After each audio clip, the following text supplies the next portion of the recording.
sejam muito bem-vindos a mais um episódio do nosso BíbliaCast!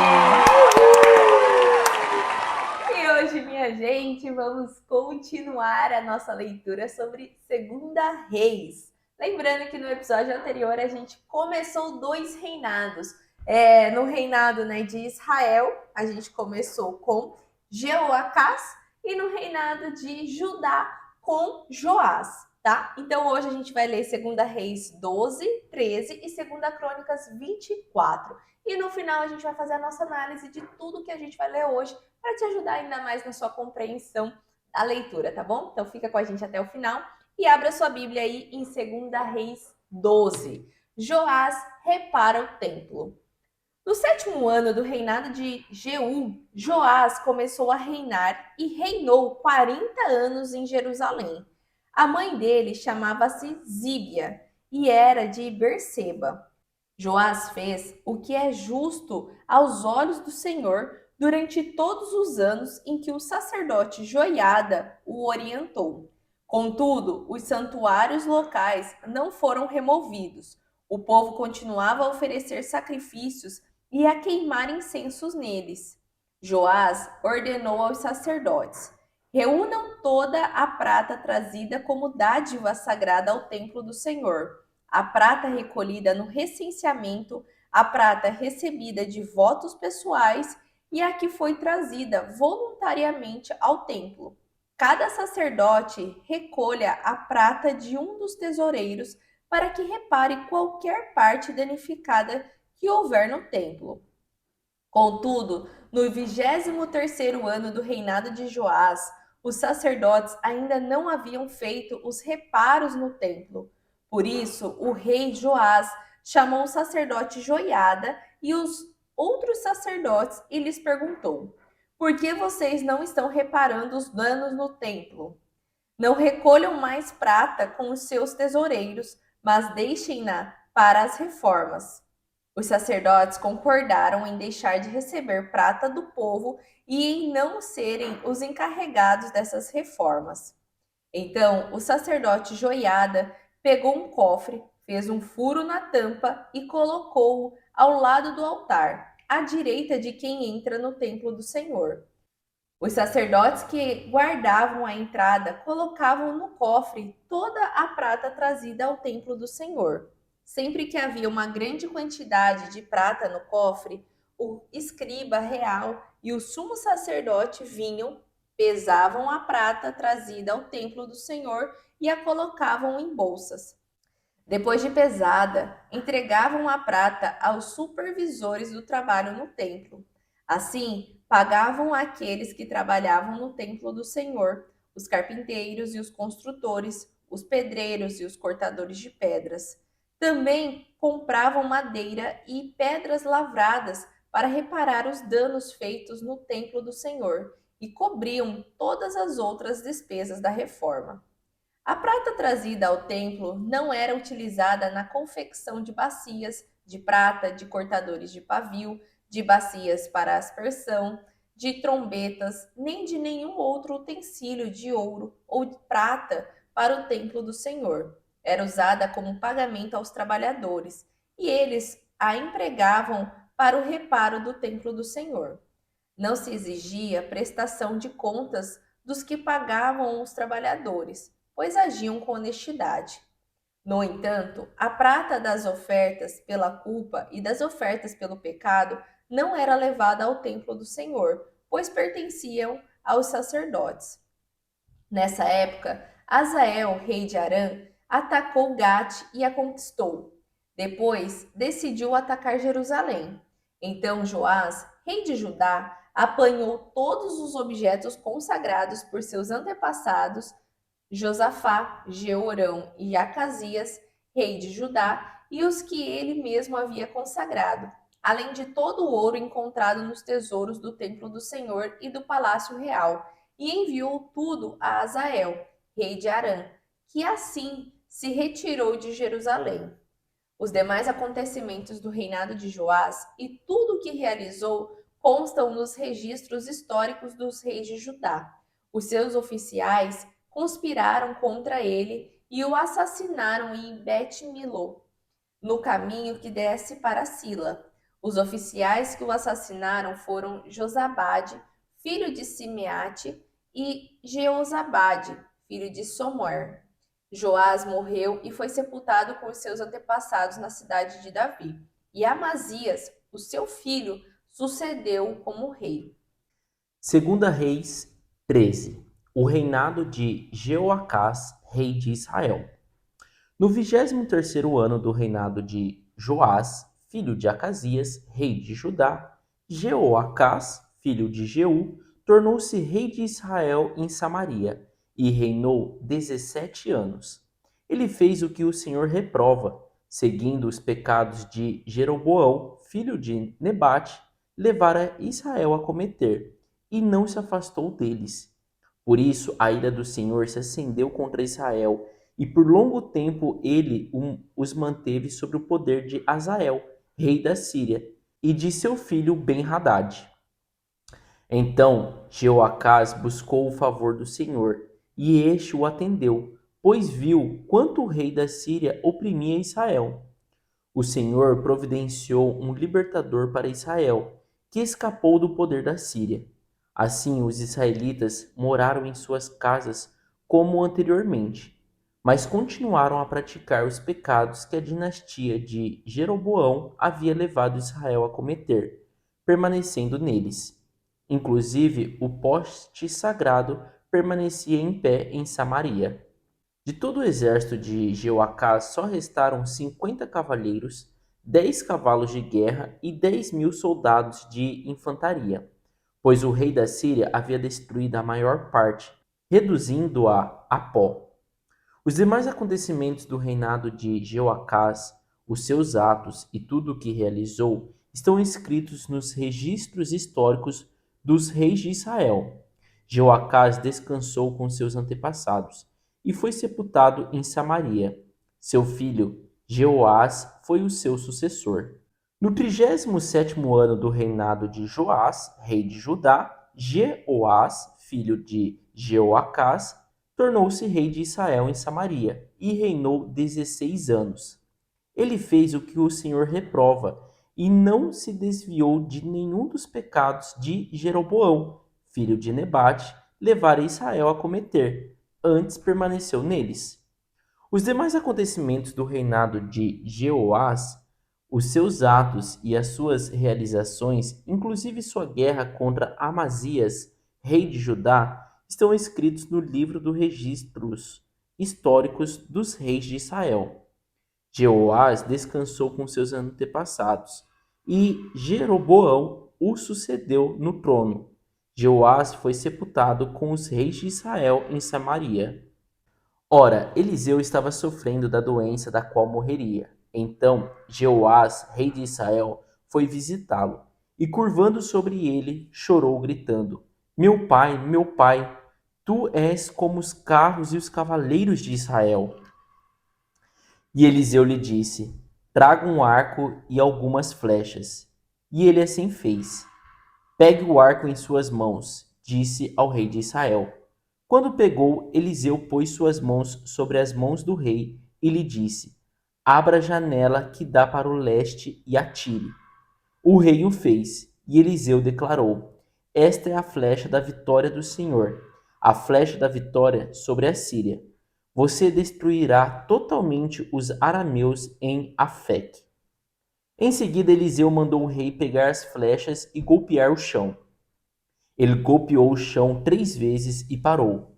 O homem de Deus ficou irado com ele e disse: você deveria ter golpeado o chão 5 ou 6 vezes. Assim iria derrotar a Síria e a destruiria completamente. Mas agora você a vencerá somente 3 vezes. Então Eliseu morreu e foi sepultado. Ora, tropas moabitas costumavam entrar no país a cada primavera. Certa vez, enquanto alguns israelitas sepultavam um homem, viram de repente uma dessas tropas. Então jogaram o corpo do homem no túmulo de Eliseu e fugiram. Assim que o cadáver encostou nos ossos de Eliseu, o homem voltou à vida e se levantou. Hazael, rei da Síria, oprimiu os israelitas durante todo o reinado de Jeoacás. Mas o Senhor foi bondoso com eles, teve compaixão e mostrou preocupação por eles, por causa da sua aliança com Abraão, Isaque e Jacó.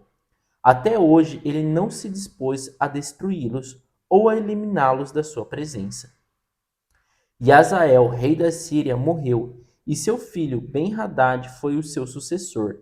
Então Jeoás, filho de Jeoacás, conquistou de Ben-Hadad, filho de Hazael, as cidades que em combate Hazael havia tomado de seu pai Jeoacás. 3 vezes Jeoás o venceu, e assim reconquistou aquelas cidades israelitas. Segunda Crônicas 24. Joás tinha 7 anos de idade quando começou a reinar e reinou 40 anos em Jerusalém. A mãe dele chamava-se Zíbia e era de Berseba. Joás fez o que é justo aos olhos do Senhor enquanto viveu o sacerdote Joiada. Este escolheu para Joás 2 mulheres, e ele teve filhos e filhas. Algum tempo depois, Joás decidiu fazer reparos no templo do Senhor. Ele reuniu os sacerdotes e os levitas e lhes disse: Vão às cidades de Judá e recolham os impostos devidos anualmente por todo Israel, para fazer reparos no templo de seu Deus. Vão agora mesmo. Os levitas, porém, não agiram imediatamente. Por isso, o rei convocou Joiada, o sumo sacerdote, e lhe perguntou: Por que você não exigiu que os levitas trouxessem de Judá e de Jerusalém o imposto que Moisés, servo do Senhor, e a Assembleia de Israel determinaram para a tenda do testemunho? De fato, Atalia, aquela mulher ímpia, e os seus filhos tinham arrombado o templo de Deus e tinham até usado os objetos sagrados para cultuar os Baalins. Então, por ordem do rei, fizeram um cofre e o colocaram do lado de fora, à entrada do templo do Senhor. Fez-se a seguir uma proclamação em Judá e em Jerusalém, para que trouxessem ao Senhor o imposto que Moisés, servo de Deus, havia exigido de Israel no deserto. Todos os líderes e todo o povo trouxeram com alegria as suas contribuições, colocando-as no cofre até enchê-lo.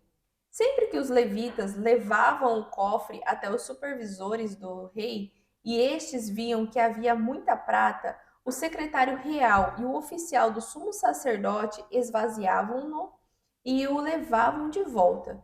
Fazendo isso regularmente, ajuntaram uma grande quantidade de prata. O rei e Joiada entregavam essa prata aos homens que executavam os trabalhos necessários no templo do Senhor. Eles contratavam pedreiros, carpinteiros e também operários que trabalhavam em ferro e em bronze para restaurarem o templo do Senhor. Os homens encarregados do trabalho eram diligentes, o que garantiu o processo da obra de reforma. Eles reconstruíram o templo de Deus de acordo com o modelo original e o reforçaram. Quando terminaram, trouxeram o restante da prata ao rei e à joiada, e com ela foram feitos utensílios para o templo do Senhor, utensílios usados na ministração e para os holocaustos, além de tigelas e outros objetos de ouro e de prata. Enquanto Joiada viveu, foram apresentados holocaustos continuamente no templo do Senhor. Joiada morreu com idade avançada, com 130 anos. Foi sepultado com os reis da cidade de Davi, por causa do bem que havia feito em Israel a Deus e ao seu templo. Após a morte de Joiada, os líderes de Judá foram falar com o rei e lhes prestaram reverência, e ele aceitou o que disseram. Eles abandonaram o templo do Senhor, o Deus dos seus antepassados, e prestaram culto aos postes de Acerá e aos ídolos. Por culpa deles, a ira de Deus veio sobre Judá e Jerusalém. Embora o Senhor lhes tivesse enviado profetas para trazê-los de volta para si, e os profetas tivessem testemunhado contra eles, o povo não quis ouvi-los. Então o Espírito de Deus apoderou-se de Zacarias, filho do sacerdote Joiada. Ele se pôs de pé diante do povo e disse: Isto é o que Deus diz. porque vocês desobedecem aos mandamentos do Senhor. Vocês não prosperarão, já que abandonaram o Senhor, ele os abandonará. Alguns, porém, conspiraram contra ele e, por ordem do rei, apedrejaram-no até a morte no pátio do templo do Senhor. O rei Joás não levou em conta que Joiada, pai de Zacarias, tinha sido bondoso com ele e matou seu filho. Este, ao morrer, exclamou: Que o Senhor veja isto e faça justiça. Antes de findar o ano, o exército arameu marchou contra Joás, invadiu Judá e Jerusalém, matou todos os líderes do povo e enviou para o rei de Damasco tudo o que saqueou. Embora o exército arameu fosse pequeno, o Senhor entregou nas mãos dele um exército muito maior, por Judá ter abandonado o Senhor, o Deus dos seus antepassados. Assim, o juízo foi executado sobre Joás. Quando os arameus foram embora, deixaram Joás seriamente ferido. Os oficiais de Joás conspiraram contra ele, porque ele tinha assassinado o filho do sacerdote Joiada e o mataram em sua cama.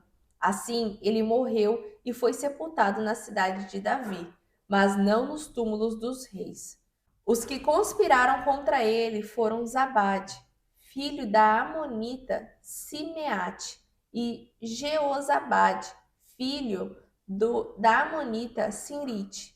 Quanto aos seus filhos, as muitas profecias a seu respeito e ao relato da restauração do templo de Deus, tudo está escrito nas crônicas do profeta Ido, e Amazias, o seu filho, sucedeu-o como rei. E assim nós terminamos a nossa leitura de hoje, gente. Vendo aí que Segunda Crônicas voltou a ser mais detalhada, né?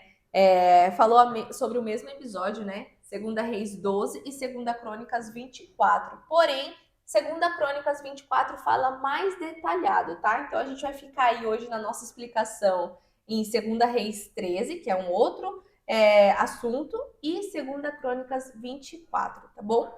E indo ali, né, para Segunda Crônicas 24, sobre Segunda Reis 12, a gente fala aí sobre Joás, né? Joás reinando.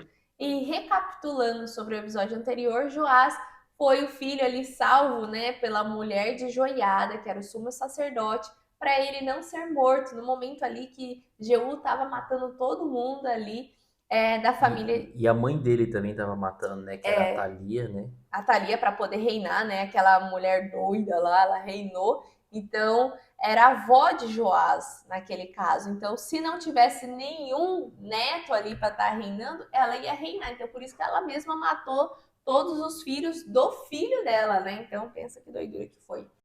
E aí, Joiada proclamou, né, Joás como rei de Judá. E aí, o que foi muito interessante no início ali da nossa leitura? Fala que Joás caminhou segundo a vontade do Senhor enquanto Joiada estava vivo. Então, enquanto Joiada estava vivo, Joiada estava orientando ele em todo o caminhar.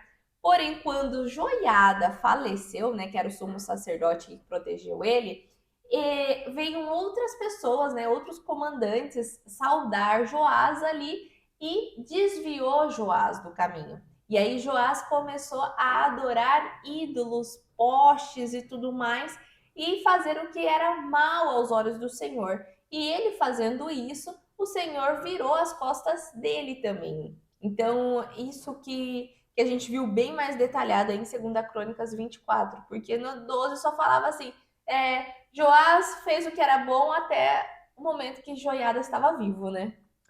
O Segunda Reis 12, ele fala muito sobre essa reforma que Joás fez no templo, né? E ali em Segunda Crônicas 24 ele fala o que acontece realmente aí depois que Joiada morre. E tem umas coisas que me chamam a atenção nessa leitura de Segunda Crônicas 24, que um deles é sobre também que fala que Joiada escolheu para Joás duas mulheres. Então aí eu acredito muito que Joiada escolheu mulheres boas, né, para estar junto ali de Joás, para garantir tipo assim, Uma conduta, uma né, para não ser igual a conduta. Jezabel. Exatamente. Então isso eu achei muito bacana. E daí fala que Joás estava sendo tão utilizado ali, né, por Deus, estava caminhando tão de forma agradável que ele até inclusive faz uma reforma no templo, né, do Senhor. E inclusive ele tipo levanta ali irado porque não tinha a prata para fazer a reforma e fala, né, até ali no, fala assim, mas durante o governo de Atalia realmente não faziam esse recolhimento e tal. Então você vê ali que ele estava realmente assim, com o objetivo de reformar, assim, entusiasmado com isso.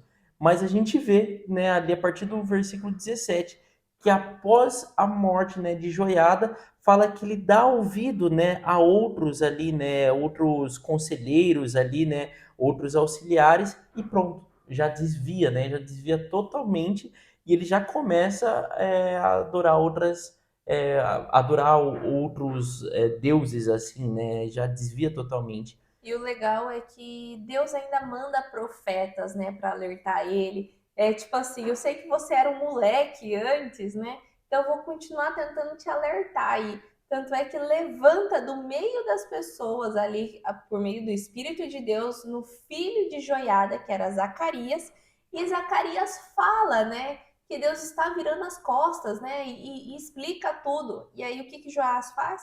Fica irado e manda apedrejar ele. Ele que era filho do homem que protegeu a vida dele. Então, assim, parece que o cara saiu da casinha, né? É isso que eu ia falar. Tipo, não é qualquer profeta, né? Era um profeta filho de quem ali ajudou ele o tempo inteiro. Então, tipo, era um profeta ainda, tipo, eu acho que assim, Deus falou, meu, eu vou usar esse profeta aqui, eu vou usar Zacarias, que realmente vai fazer Joás ver que ele tá Abrir cometendo os errado, né? olhos, né? Abriu os olhos, mas a gente viu que não adiantou. Então ali fala, né, também que daí por causa dessa desobediência, a gente vê ali a partir do versículo 23 que os arameus invadem Judá, Jerusalém, saqueiam tudo, levam coisas para o rei deles, né, lá Em em Damasco, Damasco, né? e daí deixam, né, Joás gravemente aí ferido, mas que depois vai ter aí outros oficiais que conspiram contra ele e E matam ele, né? na cama, né? E o legal de ver é que o exército do que invadiu era muito menor. Então Deus fez isso também de que, tipo, dava para você vencer, mas eu virei as costas para você, né? Então, e ele também deixou de terminar a construção do templo. Esse templo que ele se irou que o povo não tava tendo dinheiro, né? Então, é importante muito a gente observar a quem dá ouvidos, né? Porque as conversas virão, né? Então, é você entender qual é o seu propósito, em quem você está fincado, para você não se desviar, né? Nem para a direita e nem para a esquerda. E depois disso a gente vai então analisar Segunda Reis 13, que daí já começa a falar sobre o reinado de Israel. Então aqui começa falando sobre Jeoacás. Jeoacás que era filho de Jeú. Então ele agora está no governando e já começa falando ali, né, que ele fazia o que era errado, né? Já começa falando que ele não agradava ao Senhor e que ele seguia os passos de Jeroboão. Então a gente viu que Jeroboão ele idolatrava bezerros de ouro. Então fala que ele seguia esses passos, né? E também fala que por causa disso, ali fala, né, no versículo 13: por isso a ira do Senhor se acendeu contra Israel, e por longo tempo ele os manteve sob o poder de Azael, rei da Síria, e de seu filho Ben-Hadad. E logo depois a gente vê então que Jeoacás morre, né? E quem sucede, né, o governo e o poder de o rei, né, que é o sucessor rei de Israel, é o filho dele, Jeoás, né? O Então povo era muito criativo com o nome, gente. É só para confundir mesmo é a gente. só para confundir, porque a gente viu lá, Joás era De rei, Judá. né, de Judá, e agora o novo rei de Israel é Jeoás. Jeoás, né? Só um Ezinho de diferença aí. Exatamente. E fala também que Jeoás também não agradou a Deus, né? Que ele governou aí 16 anos e que ele seguiu também os caminhos de Jeroboão. Jeroboão. E fala, né, que por causa disso também foi cada vez mais diminuindo aí as terras, né, de Israel. Cada vez mais, como Deus não se agradava, eles foram se tornando cada vez mais submissos ao povo da Síria, que era Azael. E é legal da gente ver que ali no versículo 14 conta um trecho do que aconteceu enquanto Jeoás ainda estava vivo. Então a gente vê no versículo 13 falando: Jeoás foi sepultado com os reis de Israel em Samaria. Só que daí no 14 ele conta um fato que aconteceu com Eliseu enquanto Jeoás estava vivo. Então a gente vê que tem essa, não é uma continuação, realmente ali entra uma história, tempo, né? Entra ali numa história ali que conta ali o que aconteceu, que Eliseu e Jeoás viveram no mesmo tempo, né? E Eliseu estava quase morrendo e Jeoás vai visitar ele e a gente vê que Jeoás se presta e diante de Eliseu reconhece ali que Eliseu é um homem de Deus, né? E ele fala, né, ali no versículo 14, fala: meu pai, tu és como os carros e os cavaleiros de Israel. E daí Eliseu faz uma profecia do que vai acontecer no reinado de Jeoás. E ele tem toda aquela a parte ali de traga um arco, uma flecha, e fala: você vai vencer ainda sobre a Síria, você vai ainda conquistar algumas coisas, né? E daí ali Eliseu mostra que ficou irado, porque falou assim: a ordem de Eliseu é muito clara, ele só fala, e ele fala muito simples ali no versículo 18, ele fala, né, manda o rei pegar as flechas e golpear no chão.